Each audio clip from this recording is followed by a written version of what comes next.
Hey, what's up? You're listening to ScriptBlast, a podcast to help you write better screenplays and write a better life.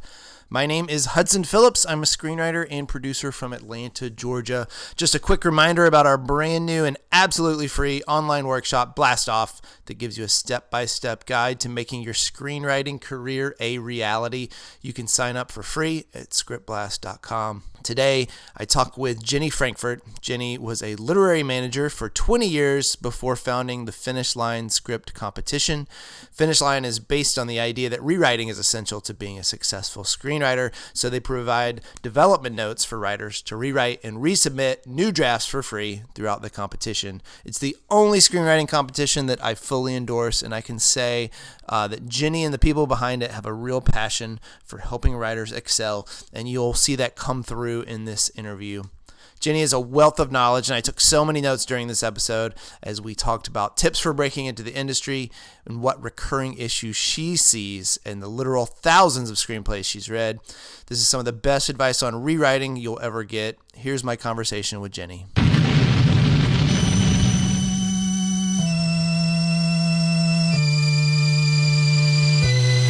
Great, Jenny, thanks so much for hanging out with us today in this weird new world that we find ourselves in. We're about, 3 weeks into our social distancing time right now? Oh, God, is that all? I don't know. I think it's been it does feel like a lifetime. It's been longer out here in Los Angeles, I think, than for you Yeah, guys. But yeah, it's been a long time.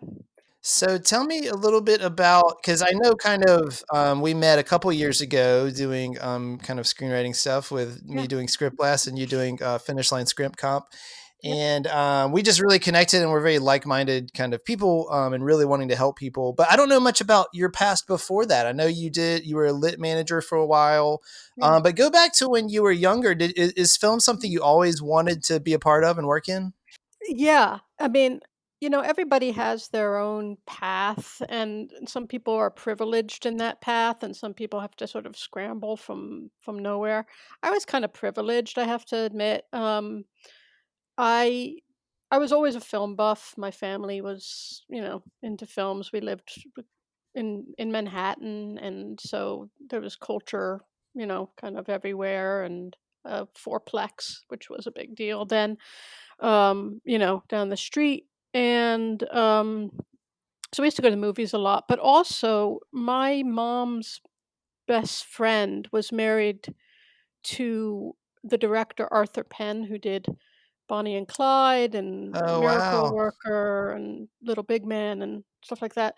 So, I mean, we used to, and we, I mean, we were, our families were very, very close. So we saw them all the time. And I just think he had a huge influence on me. Gotcha. And I kind of admired him, and then I got deeper into film, and I had this connection with him so I could talk to him. And yeah, I mean, I don't know where it started, but I had the opportunity to have connections that helped me. And then I went to NYU. Okay, at that point, were you wanting to get into filmmaking or acting or writing or anything like that? What was your path at that point? I always again, weird stuff. Like, I always felt when I was watching a movie, even when I was really young, and I didn't even know what to call this, I'd be like, "This is not the right movie for this actor." Like, there's Right. some sort of management skill, like, embedded in my brain where I'd be like, Yeah. "If I were telling this actor what to do, I would have done this differently." And so I always had that in the back of my mind. As things progressed in my knowledge of film, I wanted to be, I essentially wanted to be Sherry Lansing, who's been my great idol for many, many years. I wanted to run a studio by the time I was 30, and that didn't happen, but uh, that was okay because I kind of turned a corner to wanting to work with writers and stuff Yeah. like that. So what was that journey like? So you tell me about kind of what your interest in kind of literary management was, what that world was like then, and then how you kind of helped writers along that journey. What did you coming from that side? So many writers are curious about what exactly a manager does, how they help writers. Do I need a manager? All that kind of stuff. What did you learn from that portion of your career? When I went to NYU Film School, and I didn't really wanna be there. I felt it was kind of what I should be doing, Uh-huh. and I spent most of my time. So for people who are thinking, "Should I do I have to go to film school?" No. The answer is no. I'm pretty sure the answer is no, because what I did during all my time there was watch movies in the library at NYU. You can go into these cubicles and with headphones and check out movies like a library. It was wonderful. So and I just did that all day pretty much when I wasn't in a class that I wasn't really doing very well in that was Right. outside of film. And I obviously was taught about film, which was great. I went to I majored in cinema studies, not film and film production. Gotcha. So I learned a lot about film. And I do think that that's really important for writers to have knowledge of filmmakers and filmmaking, and really do your research on what makes films that are wonderful and studied. What films that are wonderful and studied, I mean, what makes films special, what makes certain films special and what makes certain filmmakers special. But so I did that for a while, and then I got a job.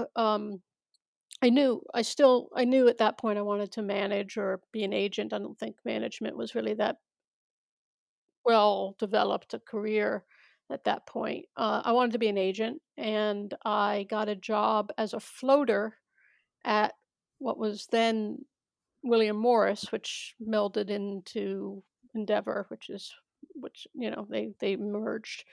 But back then it was just William Morris, permanent temp. So wherever they needed me, I would go. Yep. And I learned it was the greatest job because I learned about contracts, I learned about music, I learned about writing, I learned about actors, I learned about, whatever. And when people from the West Coast office of William Morris came into town, I would be their assistant. So I got a lot of insight into what was going on in Hollywood and here. I mean, in here, I'm in Hollywood. Uh, in New York, I don't know where I am in my anymore, but you know, in the whole of the industry and working with agents who were working with really high level actors mainly at Yeah. that time, Julia Roberts and And in that time, I'm curious, did you feel like was did Hollywood still have that shine for you, or did it ever have that shine, oh, or seeing a peek behind the curtain, did you get turned off to it, or what was your vibe at that point? that happened a lot later.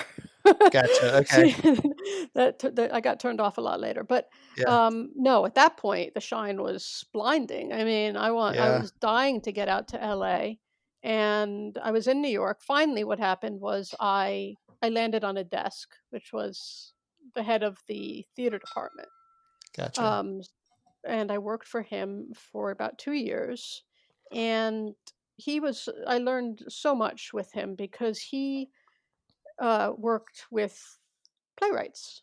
So that was really my foray. Although I was a huge reader growing up. My mother was a therapist, but she had been an English teacher. There was books everywhere. My father wrote. I mean, there's just books all the time. So I read a lot. So working with playwrights was fascinating, and these were major playwrights. Hmm. And what I learned there, though, was that he was like, "Listen, playwrights don't make a lot of money. And so if we're going to, go down this path, you also need to write movies and or work in television."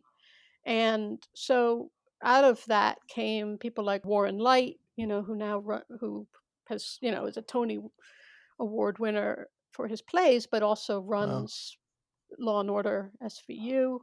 um, People like John Robin Bates, who was also, a major playwright who's also worked for television and film, and Bill Mastro Simone, all of these people. So I learned something about how the commerce and and the art have to work together. Yeah. And that was a huge lesson. And I stayed there for about 2 years, and then I had such an itch to move to California because I thought, Hollywood was always like this shiny dream. Right. And Yeah. because I had worked on these desks for people who came in from LA while I was, and being their assistant for those 2 weeks or whatever they were in New York, I had made a lot of contacts.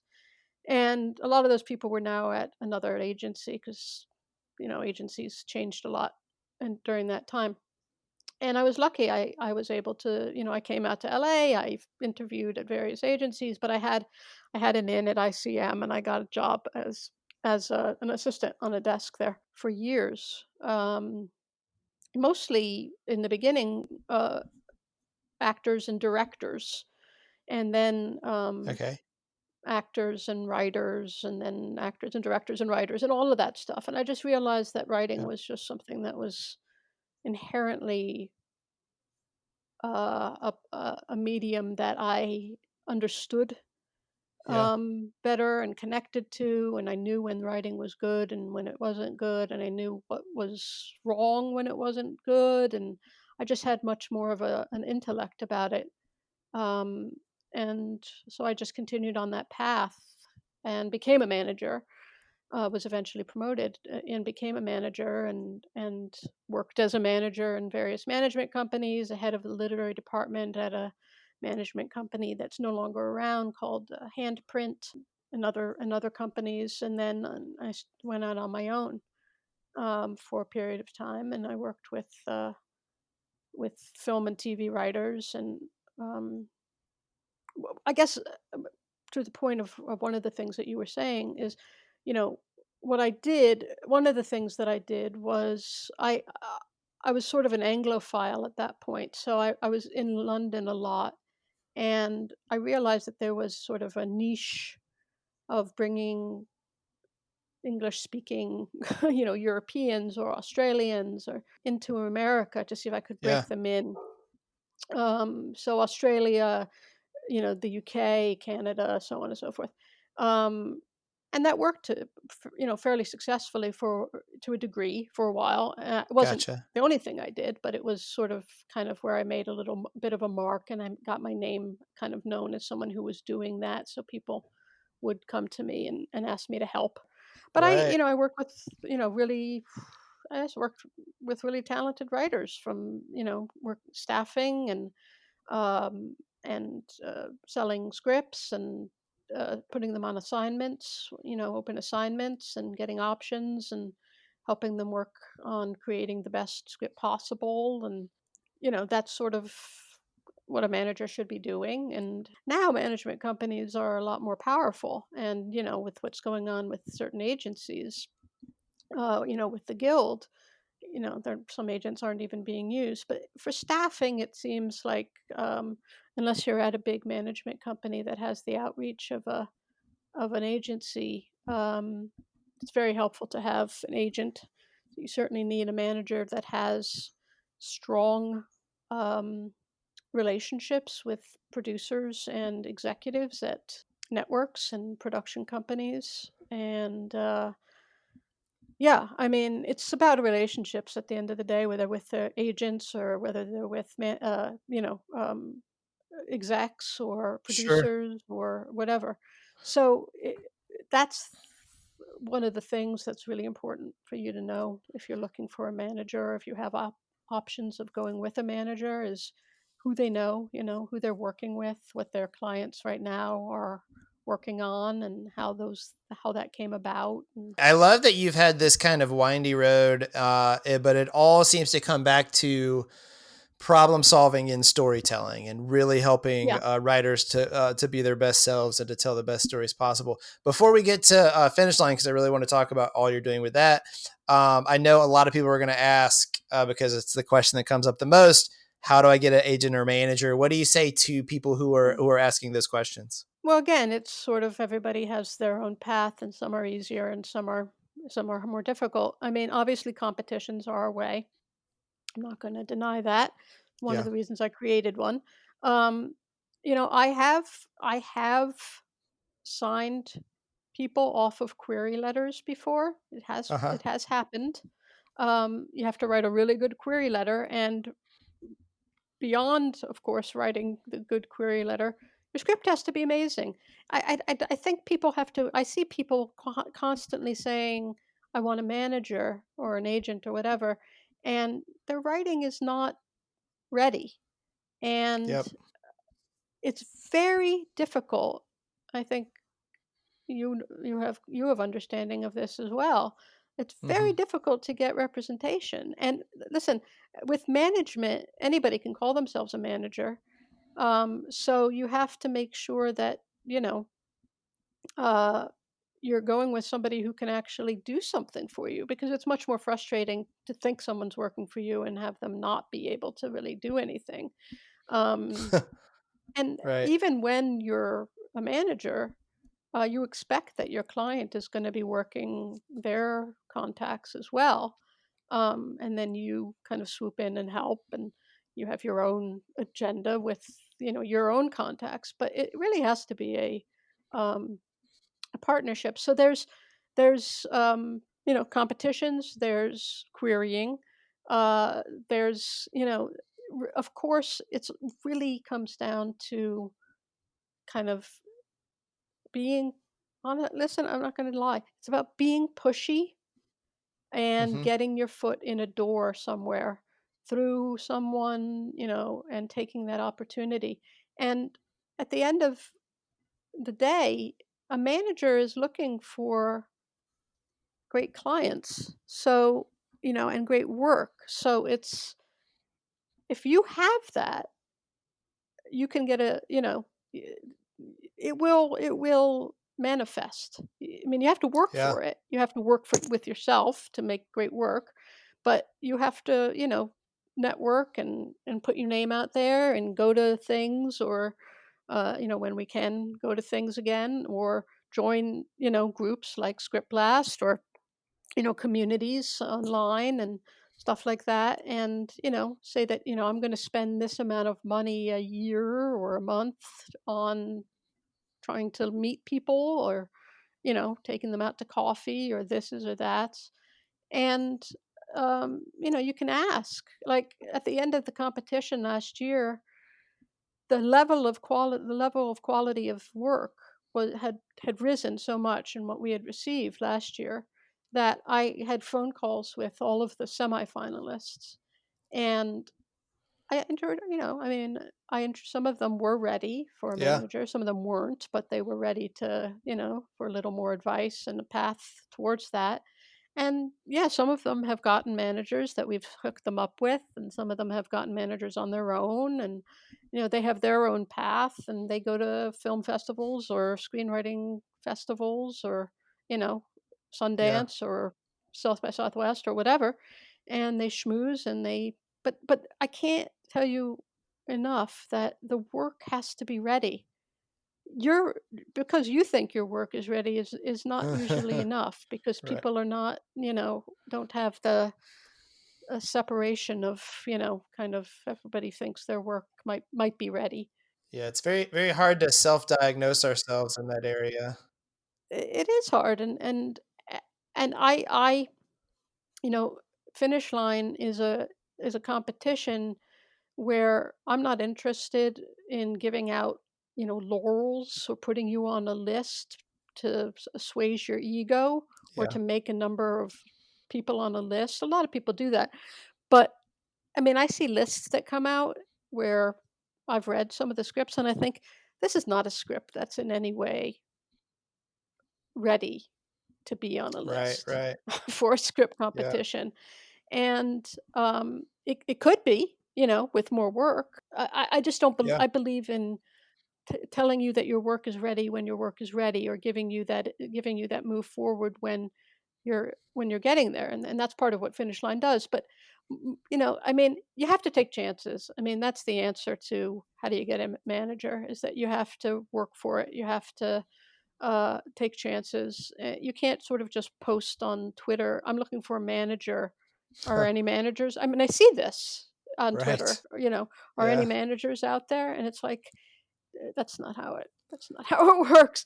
So a lot of it Right. is word of mouth. It's doing the work, and it's getting Yeah. lucky. A lot of the time, it's getting lucky. I mean, most of the time, it's getting lucky, I would say. But Yeah. that luck doesn't just happen in a vacuum. You have to create it. Yeah, absolutely. So tell me, one reason that I love Finish Line so much is that, well, it's two things really that make it stand out of the pack. One is that you guys, you give notes to your writers who enter, and then they can re-enter the rewrite for free based on the notes that you gave them, which I think is awesome because it really shows that Mhm. you're trying to make their work better. It's not just a Laurel slot machine. And the other thing is that you guys Right. actually give real access. That when people win at Finish Line, they get Yeah. multiple meetings with agents, managers, producers around town. The fact that you do this past time did the 1 hour phone calls with all the finalists and figured out how you can help them more. It just really shows that your heart is in it and that you actually want to help writers. And that really stands out of the pack for me. But when you were first starting it, it was kind of a crowded field. So what was it that made you get into Mm. the screenwriting competition deal right at the beginning there? Why did you make the switch?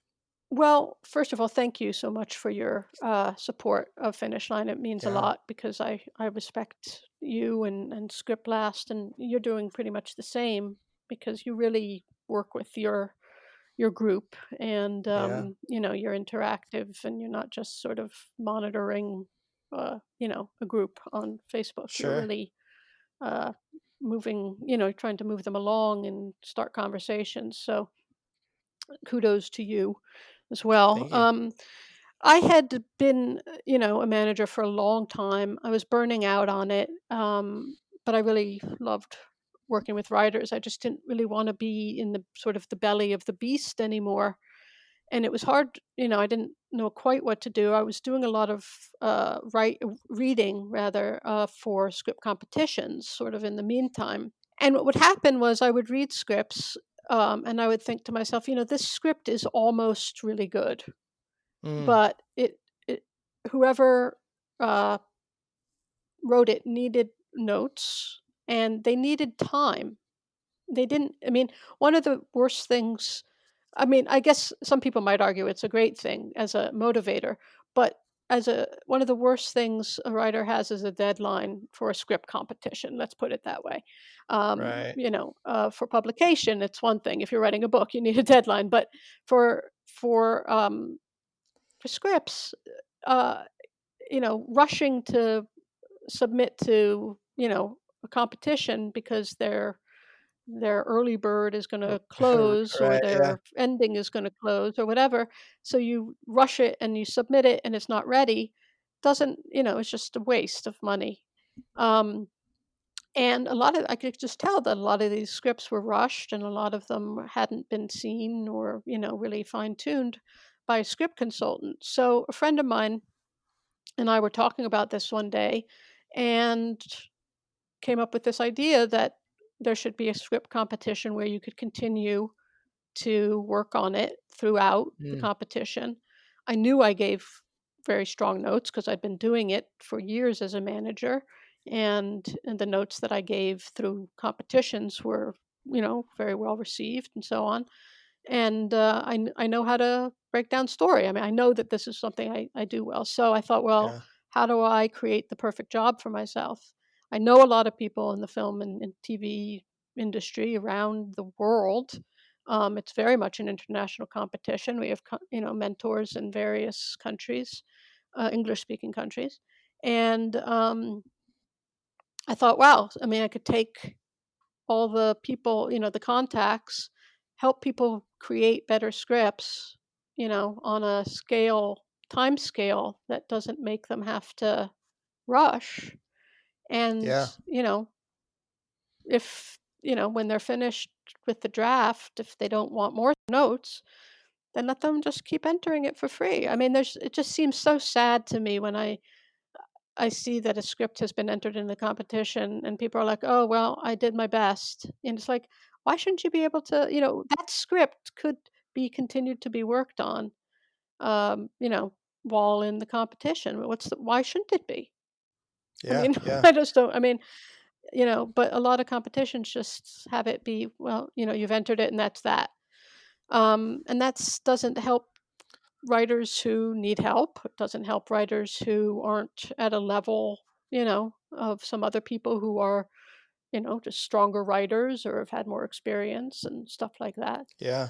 I wanted to create a competition where when you won, you didn't just sort of get like a couple of meetings and that was that, and you felt like, well, that was cool, but that you really got um, full dose of opportunity, and not 8 people, but this year it's 42 people. Yeah. And, that those 42 people out of, maybe 10 of those people introduce you to somebody else. And, it goes on and on. And they're people that you now have, in your contacts. And, we're really, it's not like, I see a lot of competitions where it's the same people over and over again who are, acting as mentors. And that's great. But a lot of the time they're just names, to add to a competition.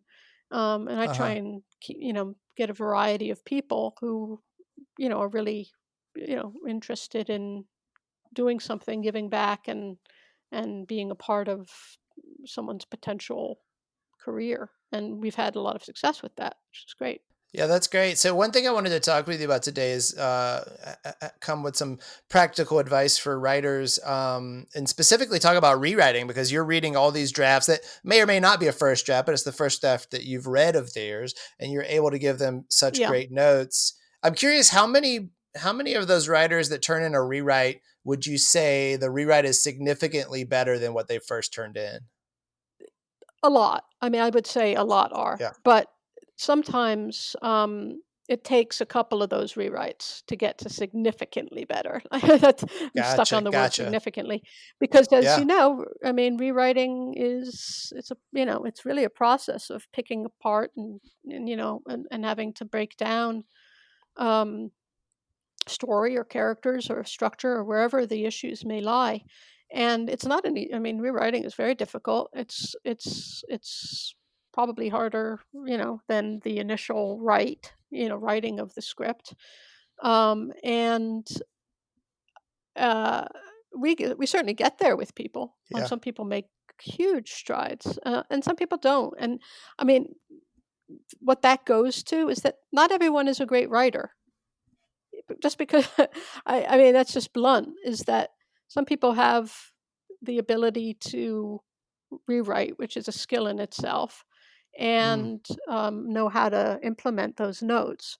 Some people try and, have to keep trying and will get there eventually as they keep writing and rewriting and so on.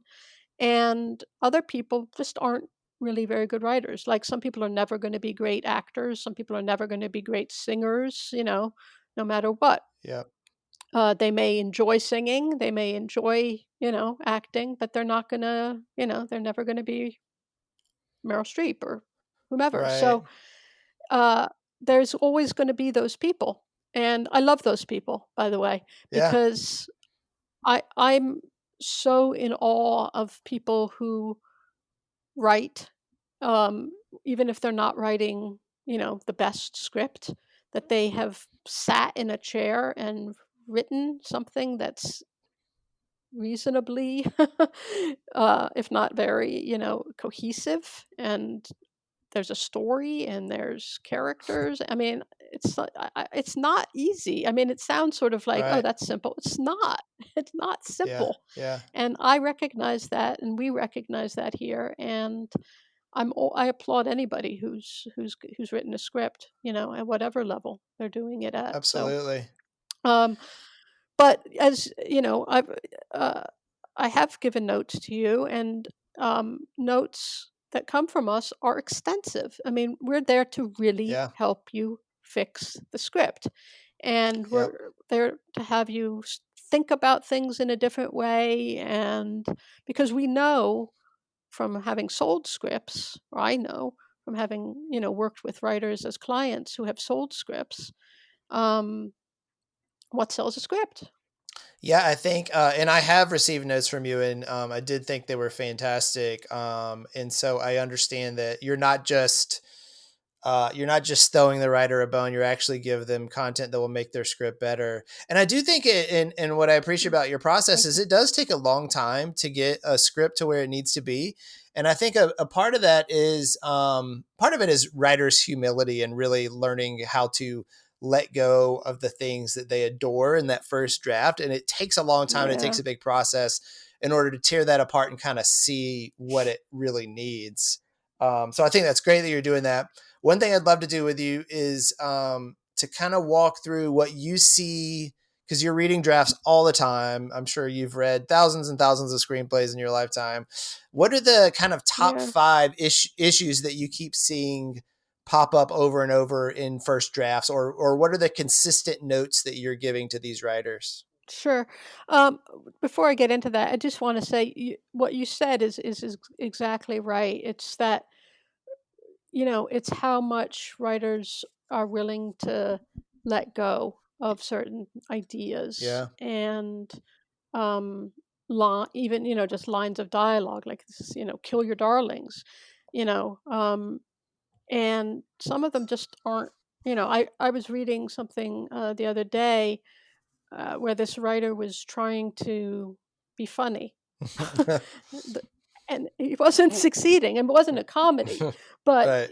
he was trying to insert funny lines, and I was like, you don't have to be funny. I mean, this is probably you can kind of tell when a writer is kind of constructing something around uh, an idea that they have. Yep. They're Yep. making all points going to this one line that they've been dying to put on the page or something.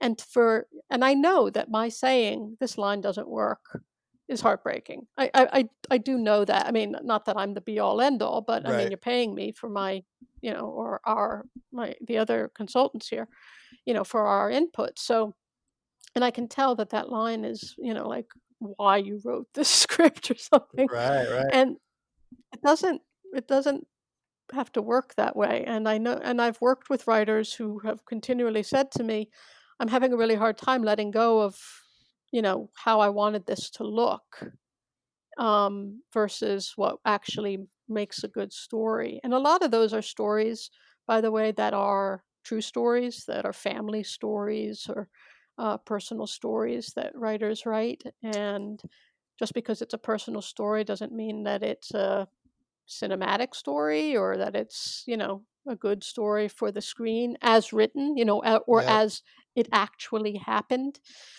That is a big note. I would say is when you can kind of tell when somebody's writing something, like a personal story, and a lot of the times personal stories just aren't movies. They seem like they could be movies because they are sort of fantastical and they're, it's hard to believe they happened, or they are Right. about times in the country or the world that were specific, and you had a connection, a family member had a connection to them, and so on.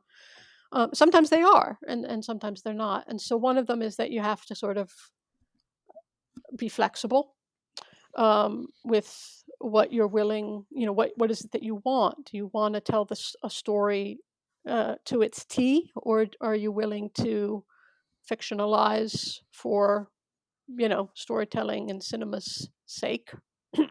So that flexibility is one thing that is definitely on the list of notes. Is, this doesn't really work. Is it necessary? Do we need to have this conversation about religion in the middle of a conversation that's about, you know, nothing about religion, because Right. you Yeah. want to write about something, and you Mm. want those, why are you writing this story? Is it because you really want to get your ideas about a certain topic out, and you've created a screenplay around that? Um, what is the focus? A lot of the times it's about focusing scenes, um, or focusing the story, the narrative as a whole, the plot.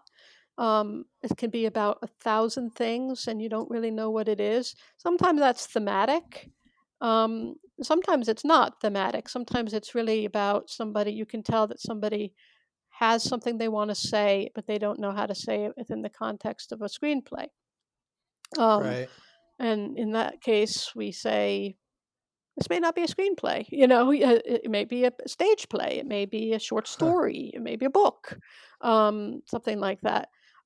So It's great. focus is really important. What is the focus of the scene? Every scene, and this, might be at a level that of a writer that's not quite there yet, is every scene is essentially an arc, essentially 3 acts. It's got a beginning, a middle, and end. It has to give new information that moves the narrative forward. Every scene must move forward. Mm. If it doesn't move forward, it either has to be altered or it should be deleted. Um, and that can mean emotionally forward, it can mean physically forward, it can mean in conflict, a new conflict is introduced or developed. But a scene where people are just talking and not saying anything or repeating themselves, or you know is unnecessary. So it, a lot of the time when we get scripts that are ridiculously long for what the story is, Mm. if we're not talking about an epic, we're talking about a small story about a family or conflict. It's not a big action movie. It's because there's a bunch of scenes in there that don't move the story forward, and they're Right. just there. So a lot of the times, it's, what is this focus? What's the focus? What's the meaning? Why is this scene here? What do you say? What about a genre writer? So I'm writing a comedy or a horror, and the scene may not move the story forward, but it's scary or it's funny. What kind of notes would you give on those kind of scenes in those genres? Because I could see people defending themselves and saying, "Oh Yeah. yeah, but it's so funny, but it's so scary," right? Well, it depends on how much space it takes, Uh-huh. and it depends on where it is in the context of the storytelling. Yes, of course, there's a bunch of scenes in, silly movies or comedy movies. I don't have to be silly, but or horror films that are just there for the genre, for the Right. laugh, for the shock, for the scare, whatever. That works to a degree, but there has to be a structure around it. Mm-hmm. We can feel when things have stopped moving properly. Mm.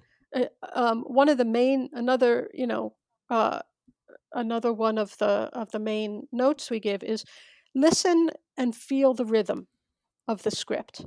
And it's something like a genre script, or where there's an actually action is one of the genres, I would say, where just shoving an scene in feels wrong. Right. Um, but a funny scene might work, or adding onto a scene with a bit more humor or extra scare in a horror film works more than some long drawn out action scene that just sort of comes out of nowhere just because it's an action genre film.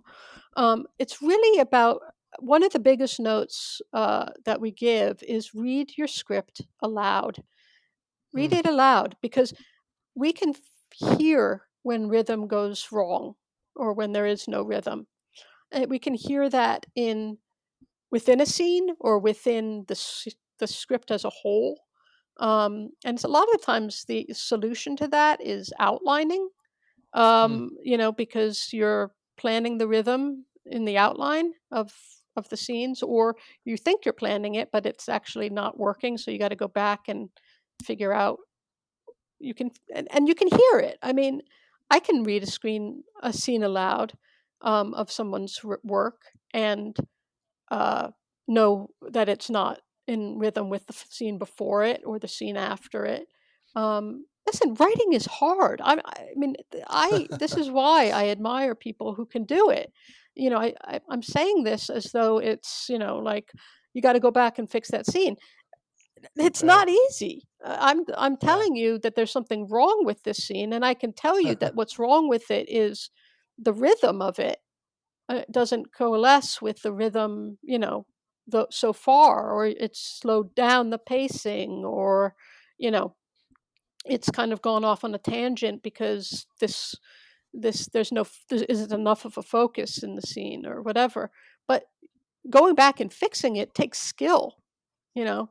Um, Mm-hmm. And it takes a real sense of one wanting to do that work, two uh, letting go of ideas that you think are fantastic, but maybe needed for another script or later in the script or something like that, um, or you know that you have to sort of rethink how something is written.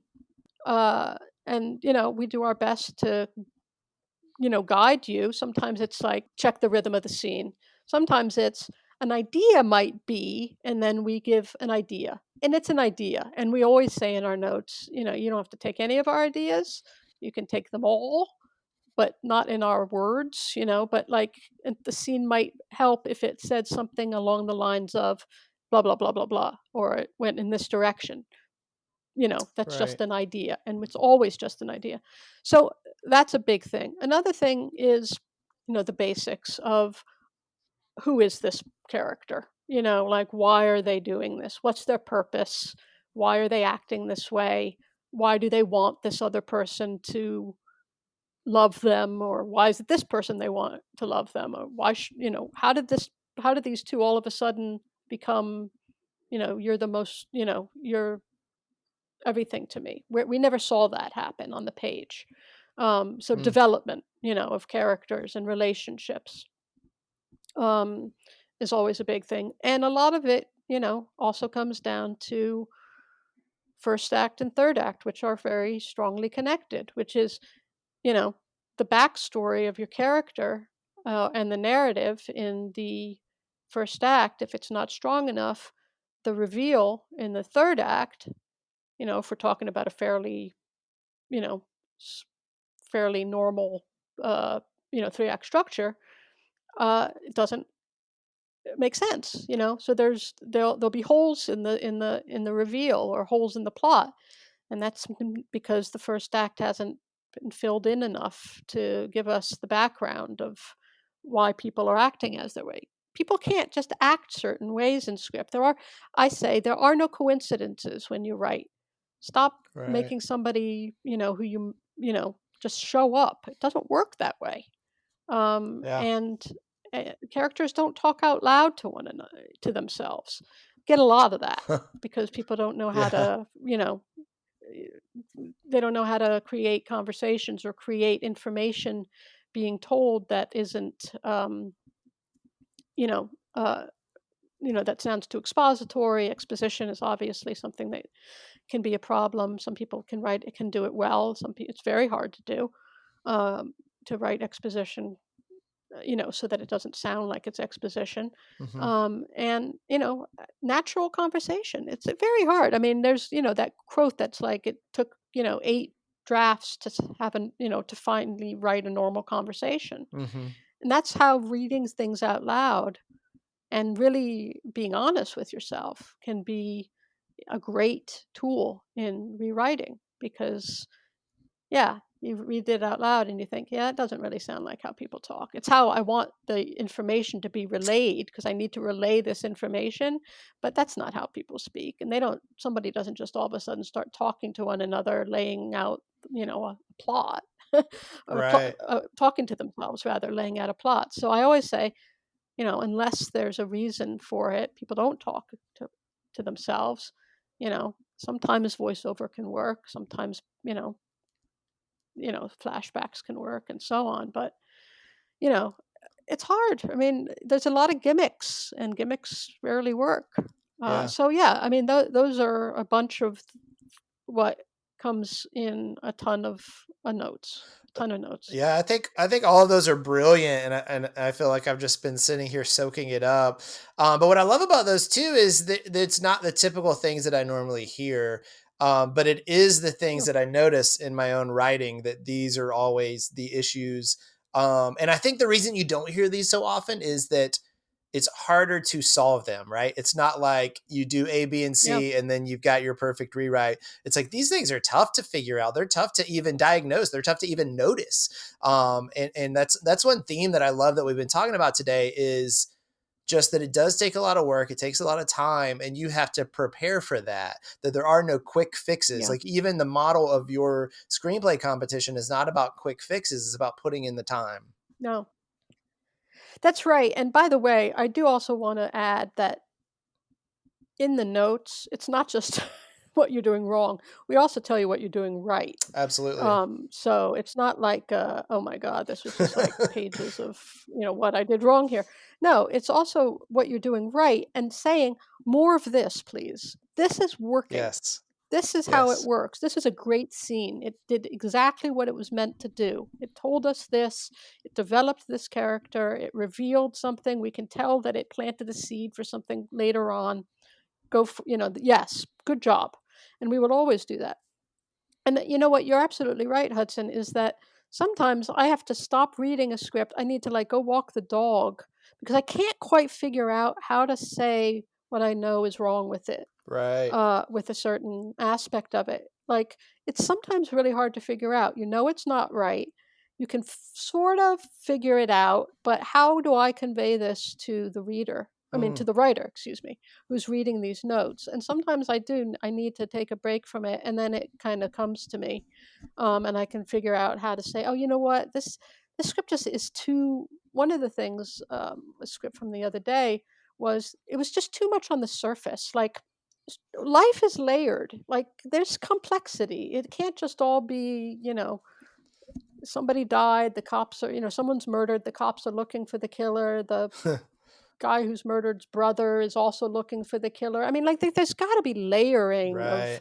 relationships and plot and things that aren't obvious, and don't just write it like here it is. I mean, it's got to have depth, and saying this needs depth is a lot easier than writing depth. Right. This is important. This is one of the reasons why our notes can go up to, I don't know, like 10 pages is usually like it's usually been like the top of the line Yeah. of notes, is that when you read a script, and I can give 10 pages on a 30-page sitcom. Right. And I'm always afraid of that. I'm always like, oh, it's 30. Am I going to be able to get to? Yes, I always get to 6 pages. It's remarkable Yeah. because I mean, some of that is praise and some of that is, try this or, the thing is, when I'm reading, I feel like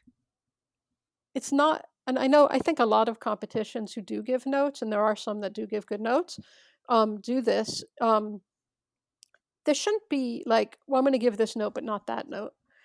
And I always think to myself, if I've stopped and I'm like, oh, that doesn't really work, but it's such a small thing. No, it's actually not a small thing. It's everything is a big thing. Like Mm. if you're really trying to create your best script, and if you want to win or place at a high level where you're going to get our attention, and that's going to get other people, and we're going to send it to people to get other people's attention. There are no small notes. The more you write, the better you're going to get. I mean, that's just the way it is. You hear it in various, ways all over the internet, all over any book that you read about screenwriting. The more you write, the better you get, and Mm. the more you push yourself, the better you get. It's like playing tennis against someone who's better. You always want to place again, you want to set the bar at a certain place. If you can get on a list and get a laurel, I know people who collect these things from screenwriting Right. competitions, which I find just ridiculous. But if you want that, you can probably get it. But if you really Yeah. want to get to a level where it's getting you somewhere, not just in your writing, but in your career, where we're noticing and we're saying, keep doing this, and show us the next draft. And, maybe we can figure out where to go with it, even if you're not one of our winners. Um, then Yeah. that's what we're looking for. We're just more serious, more serious in that way. And I'm not going to send out a script that I know isn't ready, and keep sending it in, because like our winner last year, Avi Glick, was a semifinalist for 3 years prior. He also wrote a script that wasn't particularly good, and he knows that I can say that if he's listening to this. Um, and we were like, "Yeah, this really isn't a good idea." And he was like, "Yeah, it was just an idea I was trying out." Yeah. Um, but he entered for 3 years. He got semifinalists. He finally wrote a script that we thought was great, and so did our judges, and he won. And we just another a writer who has been sending us scripts for years and placing and so close so many times to being one Uh-huh. of our 3 winners, and just not making it. And but really a good writer. um, I finally said, I want to send this to an agent, and I sent it, and now he signed him, and he never won. But he was Uh-huh. always very close, and I felt comfortable sending his work to somebody and saying, this is a really good writer. Um, and I don't choose the winners, so sometimes, I'm like, oh, I wish that one had won, but I can still work with that Right. person. And I still do work. I still work with a lot of people and helping them, get their work out to various people, or, trying, or, saying, do a little bit more here and then let me know, and all of this stuff. So I still get to kind of manage behind the scenes, but I'm not the manager, and I'm sort of like the temporary manager. Let's put it that Right. way, Like kind of entry until we can level. find you yeah, so I can find you a manager, and then, Yeah. stay in touch. And I still work with a lot of, I work with most of the people that have been winners, whether they've gotten management or agents through us, which many have. Um, I still work with them because they know the kind of notes that we give. Love that you provide a lot of value for your winners, but even for those who don't win, who might just be, in the top, that if you connect with their material, that they still get a lot of value out of it. Yeah, I love writers. I love reading, and I I love feeling that we're helping, and that we're doing it not for sometimes for free, but mostly, just at a cost that seems reasonable. I mean, Yeah. I got to Yeah. put food on the table as well, but Yeah. we do a lot of giveaways, and we give. I just feel like we give a lot of bang for the buck, in a way that some other competitions. I don't pay a lot of attention to a lot of other competitions. Don't have time to. But yeah, I mean, we've got 42 mentors this year, um, and if you look on our website, finishline.com, finishlinescriptcomp.com, excuse me, um, then you'll see who they are. They're top of the level, you know, producers, writers, filmmakers, executives, showrunners, agents, managers, and you know, they want to be a part of this. They respect that. They respect what we're doing, which is one of the reasons Yeah. I'm able to get all these people. It's because they love that it's not just some competition that's taking your money and you never hear from them again. It's a competition that's kind of along the path helping you improve your script. Yeah. Well, thank you so much for doing this. Let's wrap up with I'll do kind of Mm. 4 kind of rapid fire questions for you that we ask everybody that comes Uh, on. The first one for you, what's your proudest accomplishment? uh, my son. Great. What's your how do you define success? People respecting the work I do. Great. What writers do you most look up to and why? Oh God. I love. You know what? I'm too old to have a memory any longer. Who do I love? I love. She wrote Gone Girl. Gillian Flynn. Oh, yeah, me I love too. Gillian Flynn. Yeah, I love dark. I love complex characters. Writers, like filmmakers. I love people like David O. Russell. I love Paul Thomas Anderson. That's my. Is Great. it? I love the guy who just. You know what? I just. This is not fast, but I don't know his name off the top of my head. But I just watched The Killing of a Sacred Deer. I don't know if you've Right. seen I that. have It's on not. Netflix. Yep. Blew my mind. Wow. Yeah, blew my mind. And I love, the guy who did Jojo Rabbit. Taika And Waititi, that's, yeah. I mean, I think I've just explained exactly. I've just shown you my cards right there with those people. Yeah, I love dark. I love eclectic. You know, those are great choices. And then finally, what advice would you give to your younger self? my advice: you're doing okay. Mm, Stop worrying so much. yeah, I could definitely use that for my current self as well. Yeah. Well, yeah. I mean, but at the end, just to tack on to that is Yeah, that uh, although I have improved over my lifetime when I was, when I came out to Hollywood, and every other assistant was, going out to screenings and parties and stuff like that, and I had terrible social anxiety, yeah, and I still have it to some degree, and I wouldn't go, but I would stay in the office and I would think, well, I'm not, and I'd see these people get promoted ahead of me because they were schmoozing and doing the thing. wow, And I just thought, do the work, Jenny, just do the work and be the best you can be. I couldn't make myself go out if I couldn't, if I was having a panic attack or whatever. I certainly did go out at times, but it was hard and people were doing it much more than me. And I just thought yeah, your work, you will succeed if you just do the work. And you do it. And listen, I was in the mailroom with people who are running studios right now. So, and I'm running a script competition, and I'm so happy running the script competition. And maybe I'd be happy running a studio. I'd certainly be richer, but I but it's what I could do, and yeah. don't and I'm really happy what I'm doing. That's awesome. So it's okay. Very cool. That's a perfect place to end.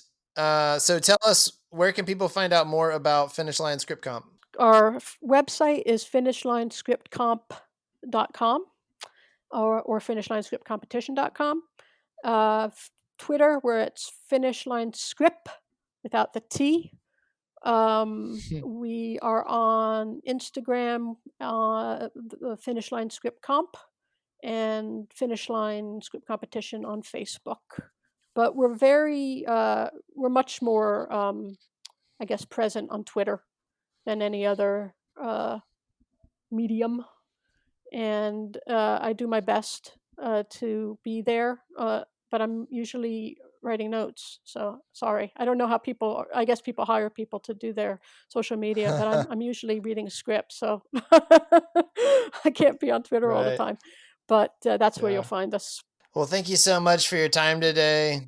Oh, my pleasure. It's good to talk to somebody. I know. And like I said before, I'm a giant fan of what you're doing and want to see you do more of it, and highly encourage people to check it out. And it's one of the first things I tell people Thank to do you. when they're asking what they do with their finished script. So Well, thank you. I appreciate that. And obviously people who are I will promote this as well, and everybody I do, and I do promote you guys as often yeah, as I can too. I think that you have the best community going. And thank I really thank you. admire your commitment to it. So, and by the way, those who don't know, Hudson is a great writer. Oh, thank you very much. That's very kind. All right. You're welcome. Thanks, Jenny. We'll talk to you soon. Okay. Thanks, Hudson. Bye, everyone. Bye. Thanks again to Jenny for taking the time to talk with us. If you're looking to take that next step in your screenwriting journey, I'd love for you to check out Blast Off, our free 1-hour workshop to help you launch and accelerate your screenwriting career. You can sign up for free at scriptblast.com. If you're digging the podcast and looking for a place where you can find other supportive screenwriters who actually care about each other in a positive environment, check out our community Facebook group at facebook.com/groups/scriptblast. You can always reach out to me personally at hudson@scriptblast.com. I'd love to hear from you and what you think of the podcast, learn a little bit more about your writing journey. I will see you guys next time.